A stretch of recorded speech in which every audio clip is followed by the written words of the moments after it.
오늘부터 몇 주 동안 하박국 강해를 하도록 하겠습니다.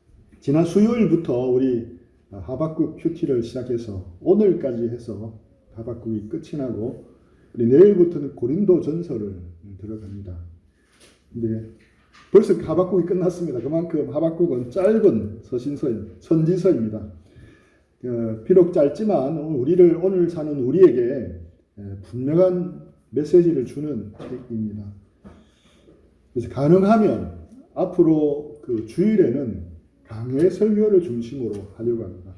너무 딱딱하면 중간중간에 필요에 따라 주제별 설교도 하겠지만 신약, 구약을 이렇게 번갈아 가면서 강해 설교를 합니다. 성경 문명의 시대에 하나님의 말씀을 이렇게 한 권씩 이렇게 묵상해 나가면 참 좋겠다 생각을 하게 됩니다. 지난 시간에 우리 적용보다 해석이 먼저라는 것을 제가 설명했는데 기억나시나요? 네. 우리가 하박국을 제대로 읽어내려면 먼저 우리가 그가 어떤 사람인지, 그가 살았던 시대가 어떤 시대인지를 아는 게 필요합니다. 너무 어렵지 않은 범위에서 이해하도록 제가 쉽게 설명을 하겠습니다. 처음 들으면 이게 무슨 말이냐 하는데 계속 이렇게 몇 번 들으시면 이제 귀에 익숙해지리라 생각합니다. 구약의 소선지서가 몇 권인지 혹시 기억나시나요? 네.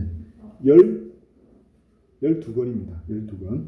호세아부터 말라기까지입니다. 이 하박국은 12소선지서에서 8번째로 위치하고 있습니다. 하박국 앞에는 나움이 있고 하박국 뒤에는 스바냐가 있습니다. 그래서 나움, 하박국, 스바냐 모두 공통적으로 주전 7세기 배경을 가지고 있습니다. 사실은 예레미야도 같은 시기에 있습니다. 요 밑에 부분을 보면 제가 확대해 보겠습니다. 요 밑에 부분을 보면 예레미야도 같은 시기에 활동했던 선지자입니다. 그래서 나움, 스바냐, 예레미야, 하박국이 다 주전 7세기경 무렵에 활동했던 겁니다. 하박국 시대의 국제 정세를 살펴보는 것이 이 선지자를 이해하는 데 아주 중요합니다. 하박국이 살았던 시대가 언제였는지 밝혀주는 단서가 유일하게 1장 6절에 나타나 있습니다. 누가 읽어주시죠? 한 사람 읽으면 괜찮겠죠? 보라, 내가 사납고 성급한 백성, 또 땅이 넓은 곳으로 다니며 자기의 소유가 아닌 거처들을 점령하는 갈대아 사람을 일으켰나니. 네. 갈대아 사람을 일으켰나니. 이 부분에서 이제 우리 하박국이 살았던 시대를 알 수가 있습니다. 갈대아는 바벨론의 다른 이름입니다. 그러니까 팔레스타인, 이스라엘을 둘러싼 팔레스타인 주변에 있었던 대제국의 흐름을 우리가 이해하는 게 필요합니다. 우리 순서대로 나열하면 제일 먼저가 위에 아수르입니다. 아수르를 이제 바벨론이 잡아먹습니다. 그리고 바벨론은 바사 제국, 페르시아, 바사는 페르시아를 중국식 음을 따서 표현한 겁니다. 그 다음에 마게도냐, 그리스. 이게 지금 현재 지도입니다. 우리 이스라엘 보이죠? 이스라엘이 보이고 그 옆에가 요르단, 위에가 시리아, 레바논, 또 이라크, 이란입니다. 잘 보시면 되겠습니다. 이게 지금 옛날에 어떻게 했냐면 이게 비옥한 초승달 지대라고 보이죠. 여기가 왜 비옥하냐면 이 녹색으로 된 부분에는 강들이 있습니다. 나머지 지역은 황폐한 곳이라서 요 주변으로 이제 사람들이 모여 살아서 농사를 지을 수 있었습니다. 그래서 메소포타미아 지역 안에 위쪽이 아수르고 또 아래쪽이 바벨론이고 또 페르시아는 약간 치우쳤는데 이게 같은 시대에 있는 게 아니고 보시면 이게 아수르 제국입니다. 늘 바뀌기 때문에 대충 캔 겁니다. 아수르 제국이고 그 다음에 바벨론 제국입니다. 바벨론 제국은 애굽을 잡아먹지 못하죠. 아수르는 애굽과 이집트까지 잡아먹었는데 바벨론은 애굽까지는 못 쳐들어갑니다. 그 다음에 이게 이제 페르시아 제국입니다. 그래서 아수르, 바벨론, 바사, 페르시아, 그 다음에 뭡니까? 그리스, 마게도냐, 그리스. 그렇죠? 페르시아가 마게도냐하고 싸워서 진 전쟁이 우리가 잘 아는 뭡니까? 마라톤 전투 알잖아요. 거기서 지고 나서 패하게 됩니다. 그 다음에 로마 제국. 우리 로마 제국은 그 예수님 당시까지 이어지는 겁니다. 그래서 아수르는 대략 지금의 이라크 북부 지방이고 바벨론은 대략 위치가 이스라엘 이라크 남부 지방입니다. 그리고 페르시아는 이란 지역이 더 가깝습니다. 그렇게 아시면 될 것 같습니다.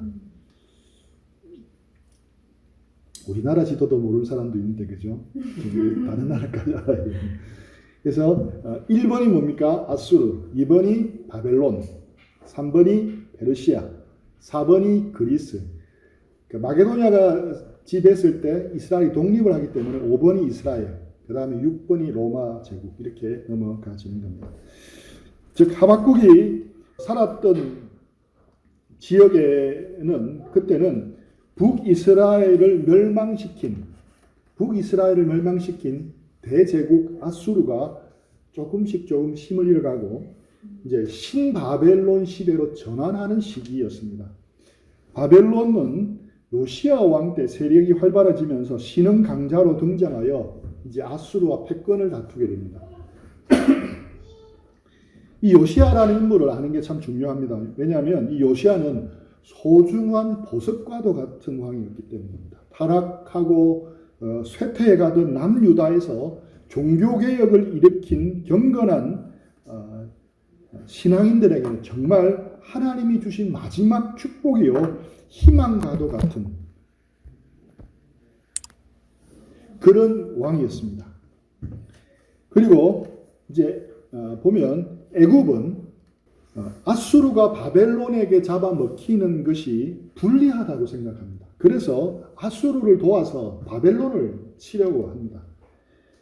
애굽이 북쪽에 있는 아수르를 도와서 바벨론을 치려면 당연히 이제 이스라엘 땅을 통과를 해야 합니다. 그렇게 올라갈 수 있잖아요. 여기서 이 아수르를 도와주려면 당연히 통과해서 이렇게 올라가야 됩니다. 그런데 요시야 왕은 아수르의 패망이 오히려 조국인 남유다에 유리하다고 판단을 해서 이 애굽 군대가 바벨론을 치러 가는 길을 막았습니다. 그래서 남유다와 애굽군의 전쟁이 벌어지게 됩니다. 그런데 어째 이런 일이? 경건했던 왕 요시야는 애굽 군대를 막아서다가 머깃도 전투에서 그만 전사하고 맙니다. 이 머깃도는 갈릴리 그 호수 있잖아요. 조금 왼쪽에 있는데 우리가 잘 아는 아마겟돈 알죠? 아마겟돈 전쟁이 일어난다는 게 이 머깃도입니다. 여기서 전사하고 맙니다. 그 후 애굽은 이제 이스라엘을 치고 올라가서 아수르와 함께 갈그미스에서, 이 갈그미스가 대단히 중요합니다. 갈그미스에서 바벨론 군대와 전투를 벌이고 무승부로 끝납니다. 이것이 1차 갈그미스 전투였는데 이때가 BC 609년입니다.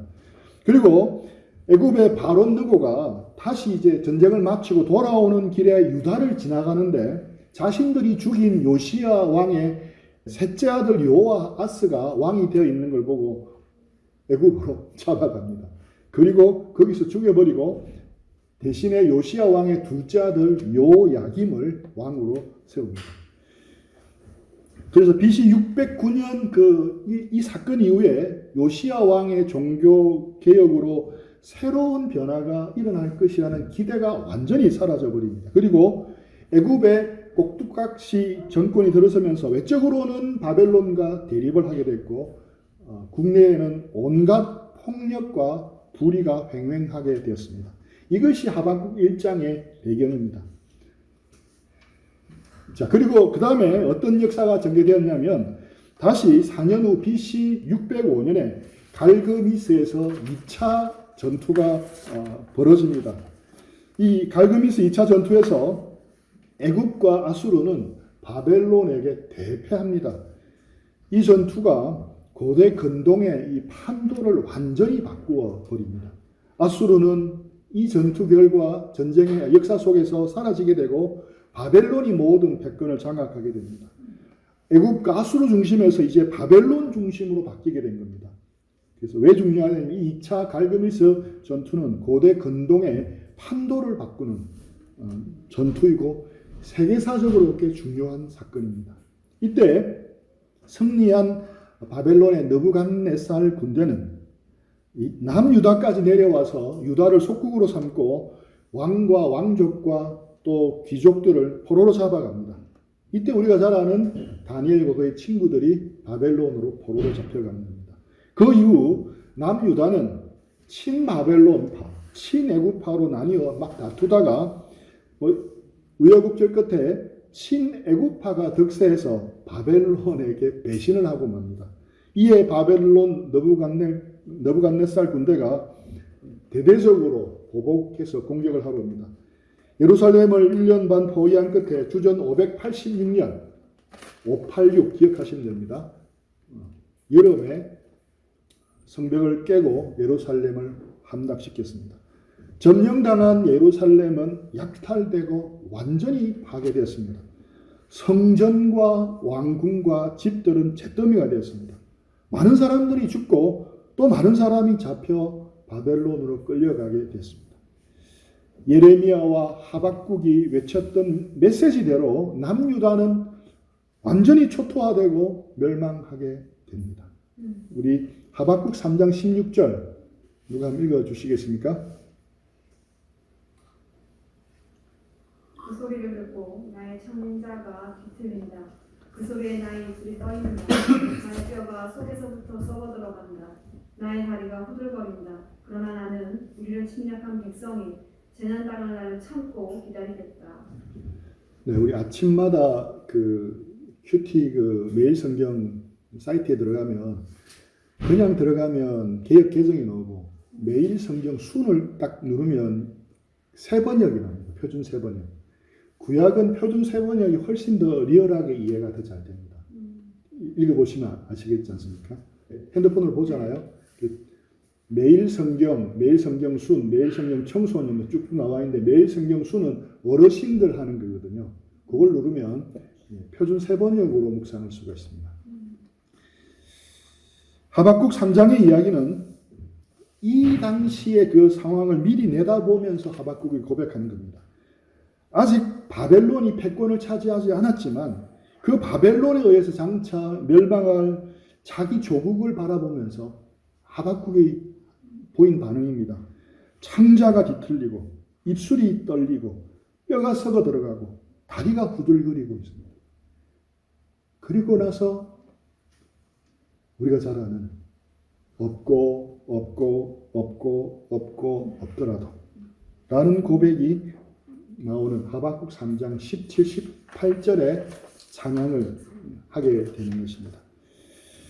하박국 선지자가 살았던 당대 왕은 요야김이었는데 하나님을 경외하고 종교개혁을 일으켰던 요시야 왕과는 판이하게 달랐습니다. 그는 하나님의 말씀을 기록한 두루마리를 서슴지 않고 불살라버렸습니다. 제가 읽어보겠습니다. 그때는 9째 달이라 왕이 겨울 궁전에 앉았고 그 앞에는 불피운 화로가 있더라.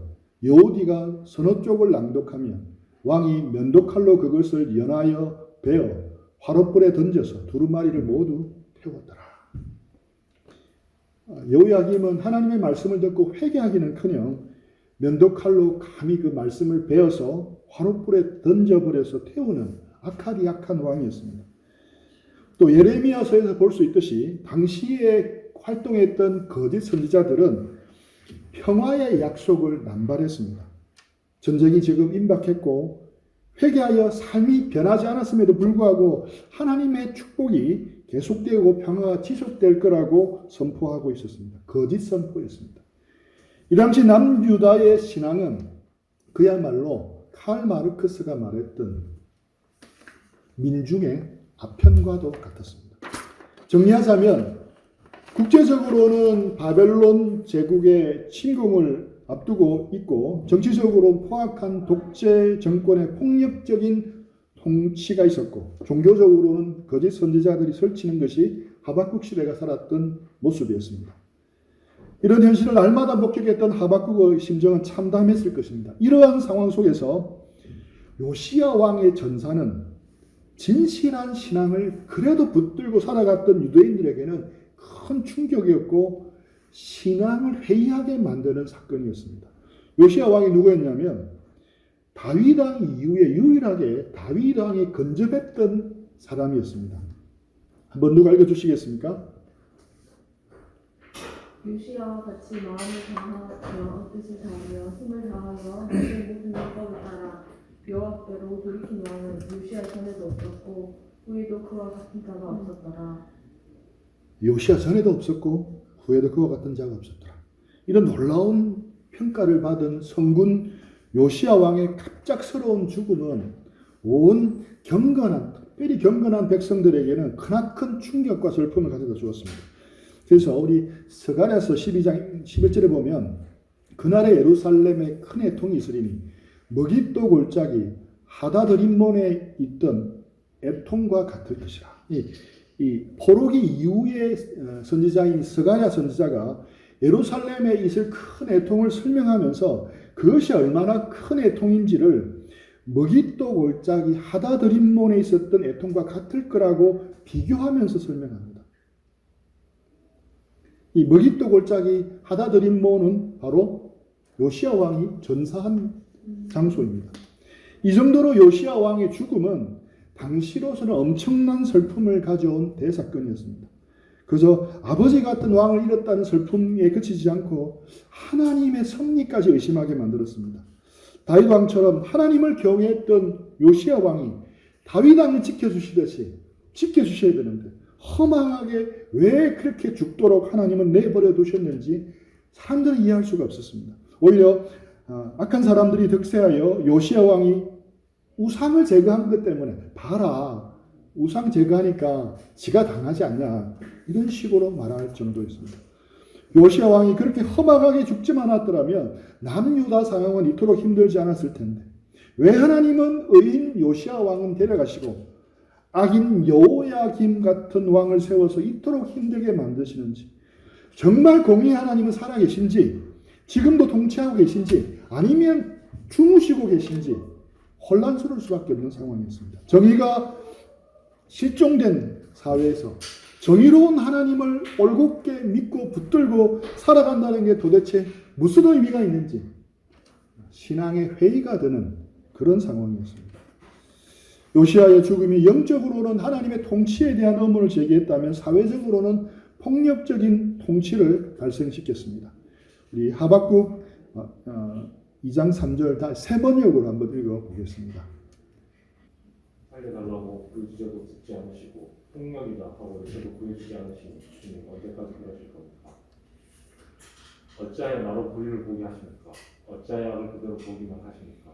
약탈과 폭력이 그 앞에서 벌어지고 다툼과 시비가 그칠 사이가 없습니다. 우리 개역 개정에는 폭력이나 대신에 강포로 나옵니다. 강포.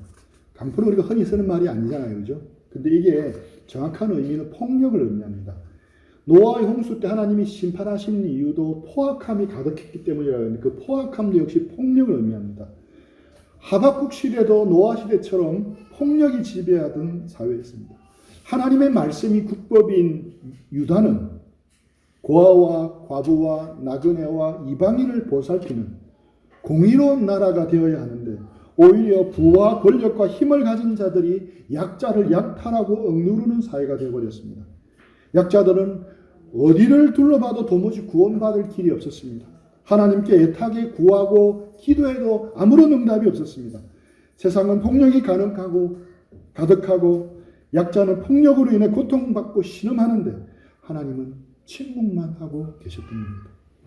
지금 우리가 살고 있는 그런 우리 사회는 어떻다고 생각합니까? 하박국 시대와는 다를까요? 고아와 과부와 나그네와 이방인 같은 사회적 약자가 대접받는 사회입니까? 돌봄받는 사회입니까? 물론 과거 독재 정권, 군사 정권보다 말할 수 없이 나아졌습니다. 하지만 여전히 유전무죄, 무전유죄의 시대입니다. 또 유검무죄, 무검유죄라는 말이 나올 정도로 돈과 권력이 아직도 지배하고 있습니다. 언론은 하나의 거대한 권력이 되어 폭력적으로 되어간다는 느낌이 들 때가 자주 있습니다. 이런 배경 지식을 가지고 우리가 하박국서를 읽어 나가면 좋겠습니다. 너무 서론이 길었죠? 어려웠습니까? 하박국서 전체 내용은 간단합니다. 하박국 1장, 2장에는 하박국이 두 가지 질문을 합니다. 그리고 하나님이 그 질문에 각각 대답을 하십니다. 그리고 3장은 그 대답을 듣고 그에 대한 반응으로 하박국이 기도하고 찬양하는 것으로 끝이 납니다. 쉽죠? 하박국은 간단합니다. 오늘 본문인 1장 1절부터 11절에서는 하박국의 첫 번째 질문이 나오고 첫 번째 하나님의 대답이 나옵니다. 그래서 두 가지를 생각해 보기는 원하는데 하나가 뭐냐면 공감하라고 하나가 질문하라입니다. 공감하라, 질문하라. 오늘 본문에서 하박국의 첫 번째 질문이 나오는데 한마디로 왜입니다. 왜? Why? 이 질문의 핵심은 하나님, 왜 의인이 고난당하고 악인이 번성합니까? 하나님의 공의가 잘 이루어지지 않습니다. 악인이 득세하며 잘 먹고 잘 살며 악인들에 의해서 의인이 고난을 당하고 힘든데 하나님은 아무것도 안 하고 왜 가만히 계십니까? 언제까지 그렇게 하실 겁니까? 항의하듯 그렇게 질문하고 있습니다. 우리도 하나님이 살아계시면 어떻게 이런 일이 일어날 수 있습니까? 라고 질문할 때가 가끔 있습니다. 아우슈비츠에서 일어난 홀로코스트 600만 명의 사람이 학살을 당합니다. 그리고 1980년대 광주에서 일어났던 대참사, 아프가니스탄과 이라크 전쟁, 용산 참사, 또 2014년 4월 16일에 아침에 일어났던 세월호 사건 등등을 생각할 때마다 하나님이 살아계시다면 어떻게 이런 일이 일어날 수 있습니까? 하고 질문을 던지게 됩니다. 악한 자들에 의해서 세상이 혼란스러울 때, 억울한 사람들의 죽음을 볼 때, 이해하기 어려운 큰 사건이 일어날 때마다 우리는 질문을 던집니다. 하나님 도대체 어디에 계십니까? 도대체 언제까지 참아야 하는 겁니까? 이런 하박국의 질문 속에서 우리는 도전을 받아야 할 것이 하나가 있는데 바로 공감하는 겁니다. 같이 아파하는 겁니다. 하박국 선지자의 이름은 껴안다, 포하다의 뜻입니다. 하박국 선지자는 지금 자기 문제, 자기 가족의 문제 때문에 고민하고 그것을 끌어안고 하나님 앞에 나아가고 있는 게 아닙니다. 하박국 선지자는 자기 문제가 아니라 시대의 문제, 민족의 문제, 약자들의 아픔을 고민하고 끌어안고 하나님 앞에 나아가고 있습니다. 하박국은 자신의 이름처럼 그 시대의 아픔과 문제를 끌어안고 씨름하며 살았습니다. 하박국뿐만 아니라 구약의 선지자들 대부분이 그 시대의 문제를 끌어안고 고뇌하였습니다. 히브리 사상가인 아브라함 헤셀이란 분은 선지자란 도대체 어떤 사람인가라고 묻고 스스로 답을 하기를 악에 민감한 사람이다 라고 대답했습니다. 세상에 악이 얼마나 많고 불의가 어디 한두 가지겠습니까? 하지만 선지자들은 이것들에 대해서 격렬하게 반응을 보입니다. 이것은 이들이 하나님의 마음과 통하고 있고 고통받는 자의 눈물과 철저하게 공감하고 있기 때문이라 할 수 있습니다. 선지자들은 그 문제가 나의 문제인 것처럼 끌어안고 몸부림쳤습니다. 내가 그 문제를 직접 해결하지 못한다 할지라도 그 문제에 대한 부담감을 안고 살아갔던 겁니다. 믿음의 사람인 우리도 사실 이렇게 살아야 합니다. 한국 기독교 초창기를 보면 믿음의 선배들도 다 그렇게 살았습니다. 복음의 신앙과 역사적 현실을 하나로 생각했습니다. 독립운동을 했던 많은 분들이 기독교 신앙인들이었습니다. 그 시대의 아픔과 문제를 그들은 끌어안고 살았습니다. 흔히 우리가 그리스도인으로서 경건을 추구하는 생활을 한다고 하지만 너무 지나치게 개인 영성에만 치우치는 경향이 있습니다. 사회적인 약자와 역사적 문제의식에 대해서는 소홀히 한 경우가 너무 많습니다. 우리는 경건의 시간, 성경 읽기, 기도, 제자훈련, 세계선교, 또 교회 봉사에도 열심을 내야 합니다. 또한 이 땅에서 일어났던 그리고 지금도 일어나고 있는 사회 문제와 역사의 현실에도 동일한 관심을 기울여야 합니다. 느헤미야가 그런 사람이었습니다. 바벨론의 포로로 잡혀갔지만 하나님의 은혜로 고위직에 오르며 출세를 합니다. 포로로 잡혀와 어렵고 힘들었지만 이제부터는 완전히 안정되고 넉넉한 삶이 보장되었던 겁니다. 그러나 그런 어느 날 조국으로부터 날아온 소식을 접합니다. 조국 예루살렘 성벽이 완전히 해파되었는데 방치되어 아무도 돌보지 않고 관심을 기울이지 않는 절박한 상태에 있다는 소식을 듣습니다. 1500, 600km 멀리 떨어진 먼 나라 이야기로 받아들일 수 있습니다. 이제 망한 나라니까 어쩔 수 없지. 나라도 여기서 잘 살아야겠지. 라고 생각할 수도 있었습니다. 하지만 느헤미야가 어떤 반응을 보였습니까? 식음을 전폐하고 기도했습니다. 민족의 문제, 조국의 문제, 사회의 문제를 자기 문제처럼 생각합니다. 그는 성공에 취하거나 안주하지 않았습니다. 기도하면서 계획을 세웠고 실행했습니다. 기도하고 행동한 사람이었습니다. 유명한 신학자가 이야기하기를 한 손에는 성경을, 한 손에는 신문을 잡으라고 했습니다. 성경도 알아야 되고 우리가 두 발을 딛고 있는 현실도 알아야 한다는 겁니다. 하나님의 말씀인 성경을 교회 안에서만 아니라 실제 생활, 실제 사회 현장에서 이루어내고 살아내는 것이 필요하고 그것을 위해서 심각하게 고민하라는 겁니다. 우리 하박국 1장 1절에 보면 선지자 하박국이 묵시로 받은 경고라 있는데 이 경고라 써진 원어는 짐, 부담감, 책임감이라는 뜻을 가지고 있습니다. 하나님의 말씀이 엄중한 경고의 말씀이었지만 하박국 선지자에게는 짐과 부담과 책임감을 느끼고 있었습니다. 시대의 아픔과 문제를 자신의 아픔과 문제로 끌어안고 그 짐과 부담을 동일하게 느껴야 했던 것이 하박국이었고 구약 선지자들에게 나타났던 공통 분모였습니다. 우리 그리스도인 역시 우리가 사는 동안 이 세상을 향해서 짊어져야 할 짐이 있다는 걸 알아야 합니다. 우리 사회는 크게 보수와 진보로 양분되어 간다는 느낌을 받습니다. 우리 가운데는 정치적으로 보수 성향이 있을 수도 있고 진보 성향도 있을 겁니다. 그러나 어떤 성향이든 상관없이 우리는 그리스도인으로서 진지하게 우리가 속한 사회 문제에 관심을 기울여야 합니다. 지난 시간에 말했던 기독교인들의 반지성주의가 가장 두드러지게 나타나는 영역 중에 하나가 사회 문제에 대한 단편적인 이해라 생각합니다. 기독교인들이 가진 사회 문제에 대한 단편적인 이해. 몇 가지 단편적인 지식만 가지고 모든 것을 다 판단해버립니다. 그렇게 섣불리 판단하지 마시고 다양한 양쪽 견해를 듣고 올바로 판단하기를 애를 써야 합니다.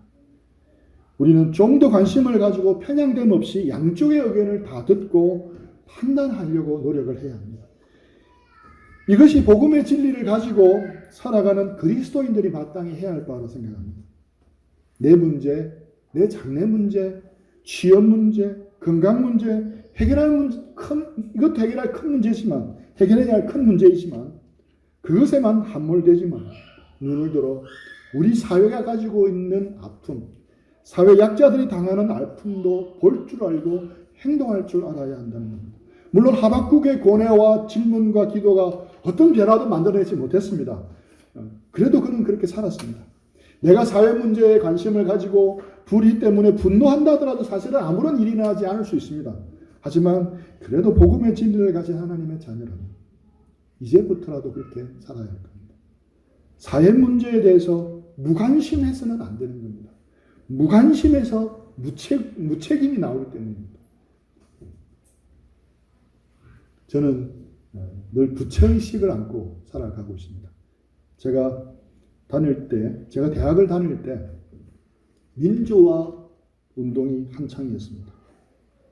제가 가진 그릇된 경건 생활에 대한 개념 때문에 개인의 영성은 추구했고 전도도 양육도 열심히 했지만 당시 시대가 안고 있었던 불의와 폭력에 대해서는 거의 눈을 감고 살아왔었습니다.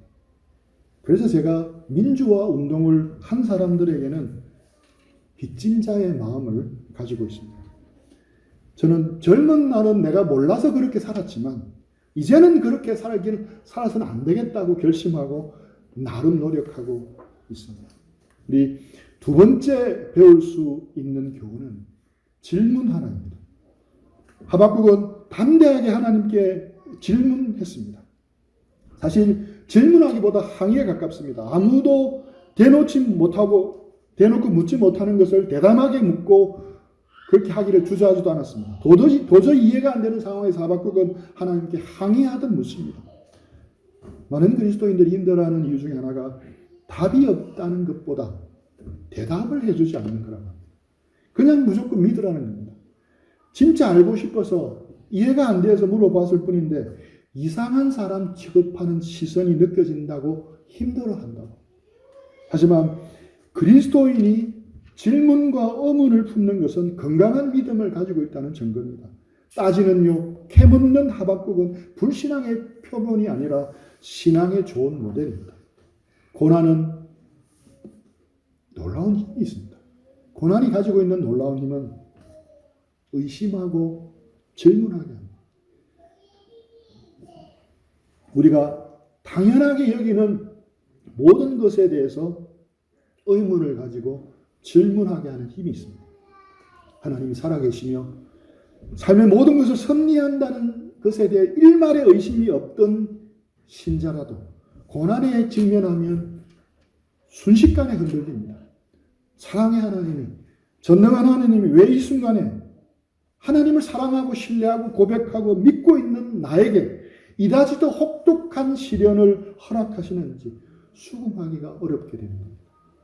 성경에 등장하는 믿음의 용사들도 마찬가지였습니다. 우리 시편 10장 1절에 보면 주님, 어찌하여 주님께서는 그리도 멀리 계십니까? 어찌하여 우리가 고난받을 때 숨어 계십니까? 이게 단원시라는, 이런 단원시들이 우리가 시편에 여러 군데 자주 등장합니다. 고난 속에서 하나님께 왜라는 질문을 던질 않을 수 없었던 겁니다. 욥도 마찬가지였습니다. 그런 하나님을 향해서 향변한 불평까지 합니다. 욥이 불평을 하도 많이 심하게 하니까 빌닷이, 욥의 친구 빌닷이 말합니다. 너는 언제 입을 다물 테냐? 제발 좀 이제라도 눈치를 채고서 말을 그치면 우리가 말을 할 수 있겠다. 제발 입 좀 다물으라는 거예요. 불평 좀 그만해라는 거예요. 욥은 그러나 결코 그 말을 그치지 않았습니다. 왜 하나님 도대체 나에게 이렇게 대하시는 겁니까? 거듭거듭 질문했습니다. 선지자가 감히 하나님께 대드는 모습이 불경스럽게 보일지 몰라도 신앙의 중요한 요소입니다. 의심하는 하박국의 모습이 우리에게 격려가 되기도 합니다. 넘기 힘든 시험으로 하나님을 믿기 어려운 상황이 있다면 과감하게 하나님께 질문하고 물어보십시오. 의심을 한 자락이라도 억누르지 말고 속마음을 다 하나님께 쏟아놓고 물어보십시오. 하박국처럼 말입니다. 예레미야는 울면서, 하박국은 화를 내면서 하나님께 질문하고 항의했습니다. 그런데 오히려 아담과 하와는 잠잠했습니다. 뱀이 은근하게 다가와 속삭이면서 선악과를 먹으라고 유혹합니다. 아담과 하와는 딱 한 가지를 하지 않았습니다. 묻지 않았다는 거예요. 하나님이 왜 선악과를 먹지 말라고 하셨는지요? 하나님께 먼저 물어봤으면 좋았을 텐데. 어려운 일도 아닐 텐데. 하지만 안타깝게도 그들은 하나님께 아무것도 묻지를 않았습니다. 대신 뱀과는 대화를 나누고 뱀의 말을 철석같이 믿었습니다. 사울왕도 블레셋의 공격 앞에 두려움 가운데 휩싸여 있었습니다. 얼른 제사를 드리고 전쟁에 나가야 하는데 제사장 사무엘이 오지를 않습니다. 이 상황에서 그는 하나님께 묻지 않았습니다. 아담과 하와처럼 아무것도 묻지 않았습니다. 묻고 답을 기다려야 하는데 그렇게 하지 않았습니다. 결국 사울왕도 아담과 하와처럼 하나님께 범죄하고 말았습니다. 결과론적이지만 예수님을 판 가룟 유다도 자신이 정치적인 메시아로 믿었던 예수님에 대해 가졌던 그 의문점들을 예수님께 솔직하게 질문했다면 어땠을까라는 생각도 해보게 됩니다. 그는 마음에 가지고 있는 자신의 의문과 질문을 한 번도 예수님께 토해내지 않았던 겁니다. 하나님께 묻는 것이 그럼 쉽겠습니까? 간단하게 보여도 쉽지는 않습니다. 하지만 하나님께 질문하고 토론하는 것, 이게 중요한데 이게 왜 힘드냐면 에너지가 들기 때문입니다. 하지만 묻지 않는 것은 병든 신앙의 증거입니다. 게으른 믿음이 있고 그래서 우리가 물어야 합니다. 욥과 같이 물어야 되고 또 묻고 귀 기울여야 됩니다. 우리 욥기 31장 35절 누가 읽어주시겠습니까?